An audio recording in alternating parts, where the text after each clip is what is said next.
Lord Rana, my very dear friend Jan Chaudhary, Dr. Thomas, Gaurav Makhija, one of the speakers here, and Venkat Raman, also one of the speakers, and members of the great organization, GoPio, from all over the different parts of the world. So welcome to you all to your national capital of your motherland. Enjoy the weather of Delhi. I hope people who have come from Europe and from the US must be feeling much relieved coming to Delhi. Though it's cold here, but better than the conditions in that part of the world. You must have seen the change, right? When you step onto the airport today in Delhi, you might have seen the change, that there's some change somewhere. The government means some business. And things are improving. And all I can assure you, they'll continue to improve here.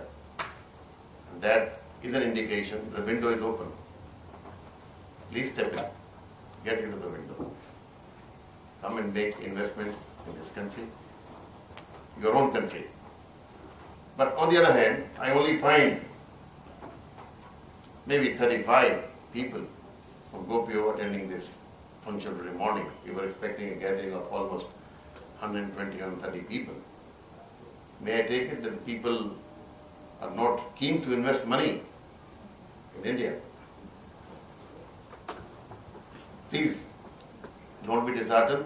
What you have seen in the past is not the condition at present. Things have changed, they will continue to change.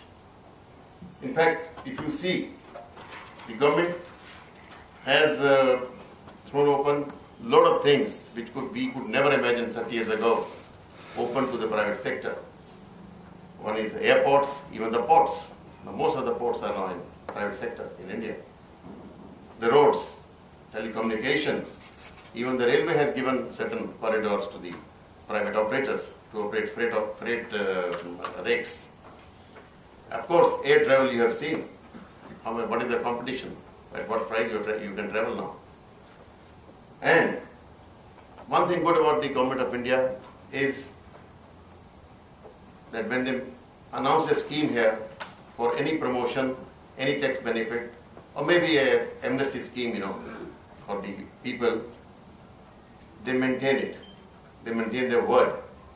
Even the next government which comes into position, they never ever change any of those schemes and promotions which they have given to the investors. They do respect.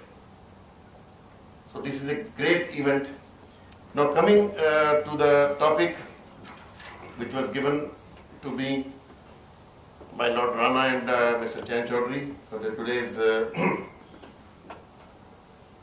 is regarding single window position. There are two types of states in India.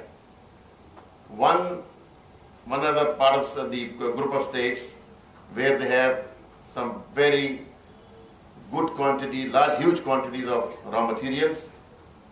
Means this is all mineral wealth which is under the ground. And those are the states which are under heavy pressure from worldwide. People are coming in, they want to mine coal, iron ore, bauxite, and so many things, copper ore.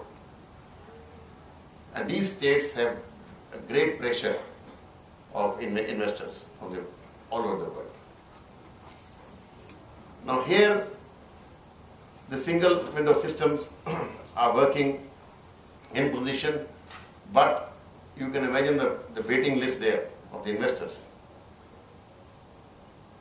So the best method is that you, in these states, we are looking for large plants like steel mills, or maybe cement mills, or maybe a thermal power plant, or an aluminum plant, aluminum refinery, and things like these. So you have to bear with the government for certain things which are not in the hand of state government. State government can only promise you those things which are with them. But there are certain things which have to come from the central government, some approvals. Or maybe you have started the project and suddenly you will find that there is a when agitation will start among the people, the local tribals. They have been paid off for their land by the government or by the investor. But then when you come there to set the plant, they start troubling you again. This is what has happened in Odisha, in fact. You must have had the news all over the world regarding Vedanta, regarding the Tata project you see in West Bengal, and then also this Mr. Mittal's steel plant, and then of course so many other companies have suffered on account of this, like Costco, also in Odisha, because the whole problem is that the government has, the local government has the will and the desire to start the industry. In fact, every state has a desire to start an industry because it creates a lot of employment, gives them a lot of money by way of taxes, and the prosperity is there in the state. But due to certain local people interests or the political people, who are in the opposition, they are holding these projects to ransom, like a clear example of Tata Motors, which has happened in Bengal. The Tata company paid the money to the farmers. They gave the land. Then suddenly, Madam came in between, Mamtaji, and she started an agitation against these people. No agricultural land cannot be given to, can't be sold like this, and they want their land back and let us abandon the project. Tata's, but the state government gave them full support. In fact, for 1 year almost they were struggling. The government had given them protection of law and order, everything. But the situation becomes so bad that Mr. Tata decided one fine morning that I am going to shift my plant. It was almost half constructed there. And he started approaching, the governments started approaching them, state governments. And finally, they landed with warm welcome in the state of Gujarat. Mr. Modi, the Chief Minister of Gujarat, very enterprising. He doesn't run the state like a Chief Minister. He runs it like a CEO. I don't know if anybody of you have any experience in Gujarat, for putting up industry there. They really work like a CEO. And then finally he shifted there and the plant has started and doing very well. So some of these news, which are flashing in the newspaper, they are little misleading for people, and they are discouraging investors, for certain small things. But be rest assured that the states have the very keen desire to put up the industries in their state. The other set of states is where the skill is available. Highly skilled workmen are available. They don't have these mineral wealth in them, but they have the skill available. They have the land availability with them. And so these projects like putting up a assembly plant for making automobile industry, or maybe doing some heavy fabrication and machining jobs, or starting a hotel or maybe into housing projects, Now these are like in NCR region. NCR region, you see, you find all the land is being sold for developing housings and commercial projects, and in fact they are very successful in all these things. And the policies are clear, are defined, in this, and if you go to them, probably you will be welcome on the single window basis here also. Now Gaurav, my colleague, and my speaker earlier to me, has given you enough information on the single window. And single window is a system, which is documented, which nobody can change, and much additions and deletions on that cannot be made, But let us go back a little. What happened in India when it was developing? At that time, when there was a license Raj and things like that, at that time this single window was not in position. But slowly and slowly, when the business and the doors opened, the single window concept came into being. And this is how almost every state, I can't name the state, there's so many, almost every state has the single window system. And they they welcome the investors from the entire world, anybody can come and invest money. Now, in single window clearances, what you need is a political will. It's very important. The other thing is the effective powerful nodal agency. Means the government will appoint a nodal officer for you who will deal your matter.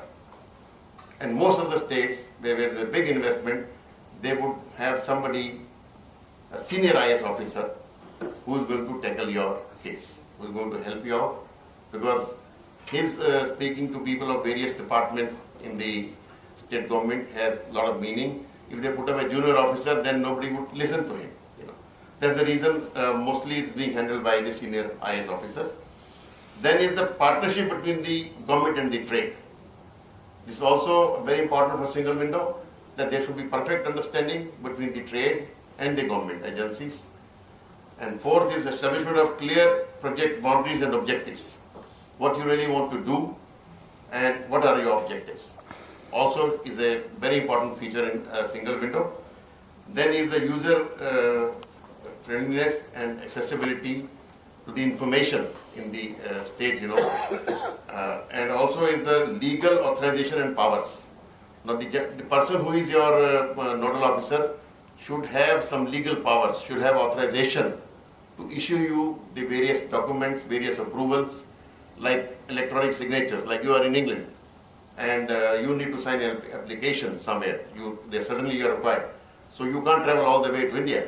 So there has to be a procedure now which is coming into force that you can sign the document there itself, and it will be accepted here, and you will not have to run up and down. Then is the identification of possible obstacles.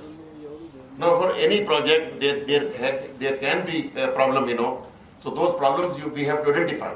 We have to forecast. The people who are going to work with you there, they will tell you what are the possible or problems you may have while implementing this project. So they will give you all the guidance, and then you can look into that carefully and take effective steps in advance. So this is the single window. These are the main points I have given you.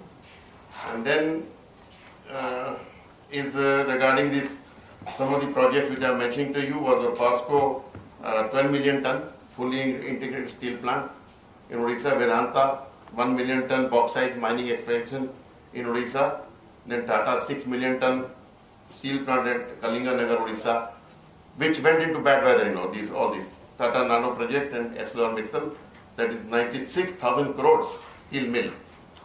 Now there is a detailed study on these, what exactly has happened.